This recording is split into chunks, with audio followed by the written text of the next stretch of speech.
It didn't take long for calls of gun control to be made after the shootings in Texas and Ohio last week.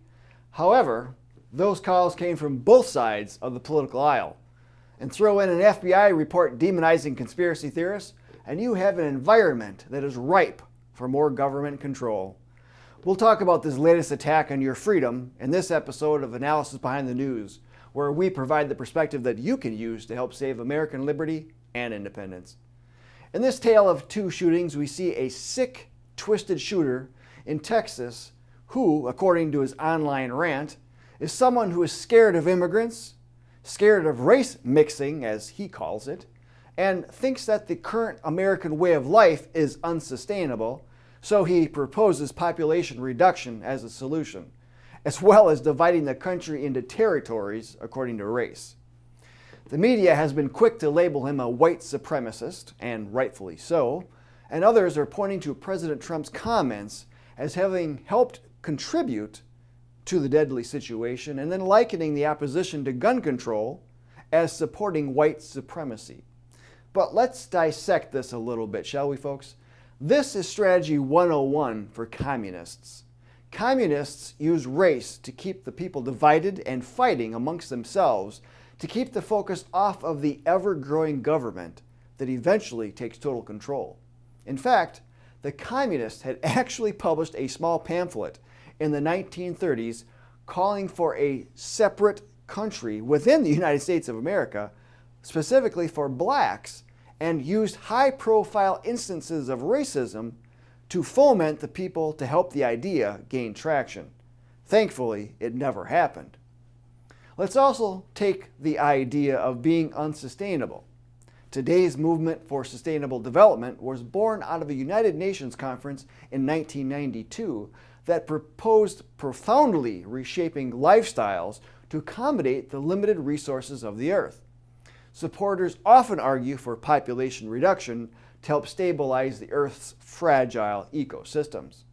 The UN continues to use this as an excuse to globally roll out lifestyle restrictions through Agenda 21 and Agenda 2030.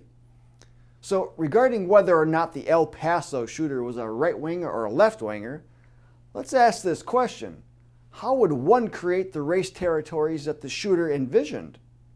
Would it take less or more government control to do so? After all, properties would need to be seized, people would need to be forcibly removed and relocated. Wouldn't that take a large amount of resources to do so? And what entity has done so in the past? We'll leave that to you to answer. And looking at the deceased Ohio shooter, he described himself as a leftist, a Satanist, and suggested that people vote Democratic, according to Heavy.com. And then over at ZeroHedge.com, a report indicated that he promoted Antifa and the Democratic Socialists of America.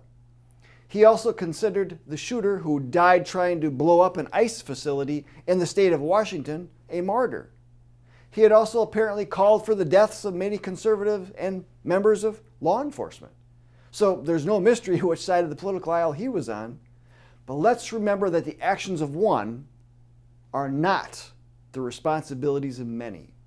It's not what goes on trial, it's who goes on trial. Each of these shooters will be judged according to their actions. They alone bear the sole responsibility for what they did.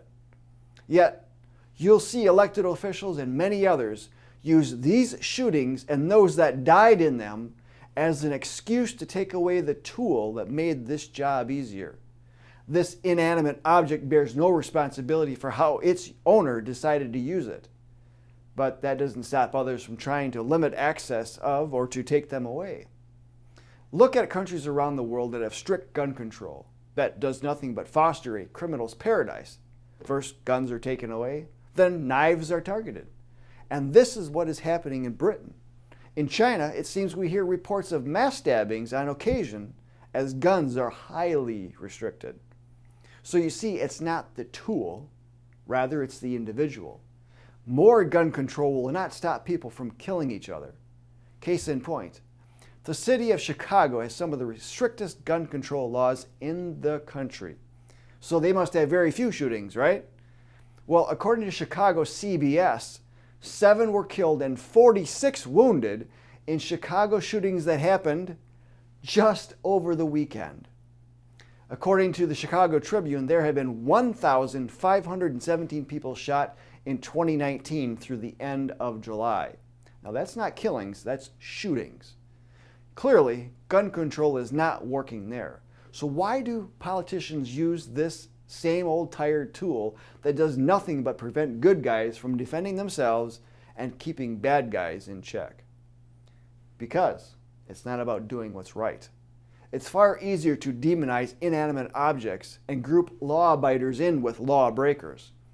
It provides an excuse for government to act in areas that it should not.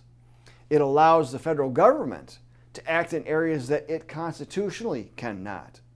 Yet the American electorate allows it to happen. From the local streets of Chicago to the middle of the DC swamp. Because it does not know its civic duty and the responsibilities of keeping America a constitutional republic. Government uses any crisis for an excuse to grow itself, to take more from the people, and eventually to become subordinates of a global system of government, which, incidentally, if you believe that, then you are a conspiracy theorist, or at least according to the FBI report that was released to law enforcement at the end of May. The FBI paints those that believe in a new world order as anti-government, and those that are against the UN as anti-government as well. It also claims that those people may be prone to some violence. Now, couple that with a type of smear and suppression that the social media giants have impressed upon those that don't accept the PC culture of globalism, and you have an environment that has folks on both sides of the political aisle calling upon the federal government to do something. Folks, the government should only be following the limitations as set up by we the people. Anything more is a usurpation of your liberty, and if left unchecked, it eventually will build into tyranny. But that buildup can be stopped, and the John Birch Society has the plan and the tools to do just that. The organization has been doing this for more than 60 years. Learn more about your role in protecting American liberty and independence as prescribed by the Founding Fathers themselves. Apply for membership in the John Birch Society at jbs.org. And please, be sure to like and share this video as well as subscribe. And until next time, we'll see you then.